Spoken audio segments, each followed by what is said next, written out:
Attorney, may we know po what is your definition of the blood bath? Kasi na-mention po kanina ni Rep. Adyong na yung interpretation po nila ng blood bath is medyo violent daw po. Para po sa inyo sa defense. Opo, I think it's not my definition, but actually the Vice President's definition that's important. And she already said this, not just recently, but even last year, kung ano ba yung ibig niyang sabihin nung sinabi niya yung blood bath. Ang ibig sabihin niya doon ay yung sariling dugo niya, yung tatagas dahil siya yung nagiging subject nitong impeachment proceeding na ito. And that was clarified further when last week pumunta siya dito na sinabi niya she will be bludgeoned, hindi ba? So what she meant was bloodbath was actually herself. And I guess it was subject to a lot of misinterpretation, which is understandable. But I think the Vice President has since clarified that for the public. So, actually, bloodbath hindi para makapanakit? Definitely hindi. Wala naman pong ganyang insinuation ng Vice President. In fact, last year pa lang, nung unang round ng impeachment, hindi ba, sinabi kaagad niya na what I meant was with bloodbath was my blood. Diba? Attorney, sa pag-testify o sa pag-testigo ni Attorney Zulaika, ikakos ba siya ng depensa?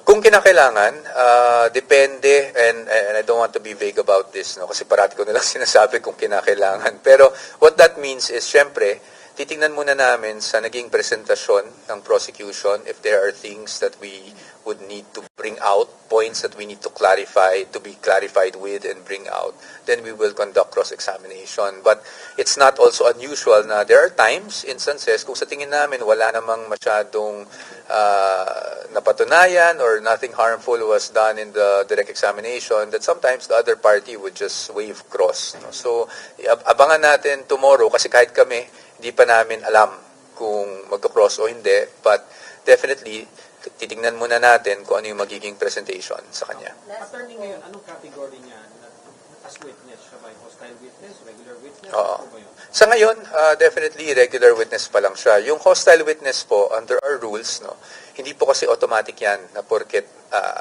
let's say, kaibigan ka ng kabilang panig or nagtatrabaho ka sa kabilang panig, ay hostile ka na. That is something that the prosecution will have to work on in their presentation. They will have to have the witness qualified as a hostile witness. No? So, ibig sabihin nun, dun pa lang nila sa presentation, through their questions, kailangan nila ma-establish at maipakita sa korte na hostile witness siya. And then they will ask now the court to qualify her as a hostile witness. Attorney, can you tell us what's the Oplan Romanov? Oplan Romanov, again, I don't want to venture into the merits, so I'll just give you what was factual, what we saw in the video. No, in the video, Oplan Romanov was being referred to as alleged, and I would say alleged because I want to be very careful about this kasi wala naman akong personal knowledge dyan. It's the alleged threat against the life of the Vice President as well as her family. No? So yun yung sinasabing Oplan Romanov na batay yun, hindi ko yun opinion, hindi ko rin yun definition, batay yun dun sa naging tanong ni I think Princess Maui, if I'm not mistaken, doon sa subject Zoom press conference. But aside from that, I have no further knowledge on that, and I would not like to delve into that because wala naman akong facts na hawak-hawak ko dyan. Party was used as a reason behind her alleged. No, I think the reasons behind the utterances is something that we will have to show later on when the defense presents its evidence in chief. But hindi naman yan singular, no. That's why not one, like the last week may nagsasabi, does this justify this and all of those things. Hindi yan ganun kasimple, no. So I'm sorry if I'm being cryptic, but it's something that the defense will have to show not through the media but through the court proceedings when it's our turn to present our evidence in chief. Attorney, last na lang on my end. Kasi sinabi over the last week dun sa prosecution na yung pagpapalabas yun ng video segment na yun is already proof daw na the video is authenticated. Your comment po po, authentic. Sa amin, hayaan na lang natin yung impeachment court, sila ang mag-decide kung na-authenticate or hindi. Kasi once we start commenting on the media, again, that is delving into the merits, that is trying to sway public opinion one way or the other. They have their position, we have our position, and sa atin, no, let's leave it up to the impeachment court. Attorney, what do we expect for this second next following news? Patuloy lang. I think right now, nandito pa tayo sa article ng grave threats, no? Which is, I think, Article 4 na nauna lang. And sa atin, we will just keep on cross-examining the witness they will be presenting, gaya rin ng nangyari last week. Thank you, Attorney. Thank you very much. Alam kung ano yung mga napag-usapan, except for yung mga naging pahayag din ni Secretary Bantug sa media. Attorney, may we know po what is your definition of the bloodbath? Kasi na-mention po kanina ni Rep. Adyong na yung interpretation po nila ng bloodbath is medyo violent daw po. Para po sa inyo sa defense. Opo, I think it's not my definition, but actually the Vice President's definition that's important. And she already said this, not just recently, but even last year, kung ano ba yung ibig niyang sabihin nung sinabi niya yung bloodbath. Ang ibig sabihin niya doon ay yung sariling dugo niya, yung tatagak dahil siya yung nagiging subject nitong impeachment proceeding na ito.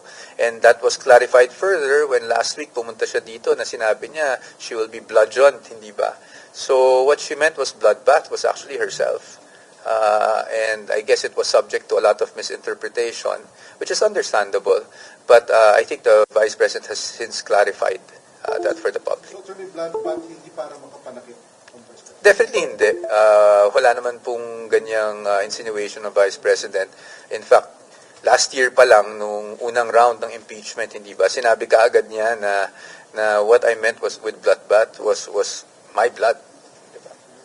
Attorney, sa pag-testify o sa pagpistigo ni Attorney Zulaika, ika-cross ba siya ng depensa? Kung kinakailangan, depende, and I don't want to be vague about this, no, kasi parati ko nalang sinasabi kung kinakailangan. Pero what that means is, syempre, titingnan muna namin sa naging presentasyon ng prosecution if there are things that we would need to bring out, points that we need to clarify, to be clarified with and bring out, then we will conduct cross-examination. But it's not also unusual na there are times, instances, kung sa tingin namin wala namang masyadong napatunayan or nothing harmful was done in the direct examination, that sometimes the other party would just waive cross. No? So, abangan natin tomorrow kasi kahit kami, hindi pa namin alam kung magka-cross o hindi, but definitely, titingnan muna natin kung ano yung magiging presentation sa kanya. Attorney, ngayon, anong category niya as witness? Siya ba yung hostile witness, regular witness? Oo. Ano ba yun? Sa ngayon, definitely regular witness pa lang siya. Yung hostile witness po, under our rules, no, hindi po kasi automatic yan na porket, let's say, kaibigan ka ng kabilang panig or nagtatrabaho ka sa kabilang panig, ay hostile ka na. That is something that the prosecution will have to work on in their presentation. They will have to have the witness qualified as a hostile witness. No? So, ibig sabihin nun, dun pa lang nila sa presentation, through their questions, kailangan nila ma-establish at maipakita sa korte na hostile witness siya. And then they will ask now the court to qualify her as a hostile witness. Attorney, can you tell us what's the Oplan Romanov? Oplan Romanov, again, I don't want to venture into the merits, so I'll just give you what was factual, what we saw in the video. No, in the video, Oplan Romanov was being referred to as alleged, and I would say alleged because I want to be very careful about this kasi wala naman akong personal knowledge dyan. It's the alleged threat against the life of the Vice President as well as her family. No? So yun yung sinasabing Oplan Romanov na batay yun, hindi ko yun opinion, hindi ko rin yun definition, batay yun dun sa naging tanong ni I think Princess Maui, if I'm not mistaken, doon sa subject Zoom press conference. But aside from that, I have no further knowledge on that, and I would not like to delve into that because wala naman akong facts na hawak-hawak ko dyan. Attorney, last time. Apparently it was used as reason behind her alleged. No, I think the reasons behind the utterances is something that we will have to show later on when the defense presents its evidence in chief. But hindi naman yan singular, no.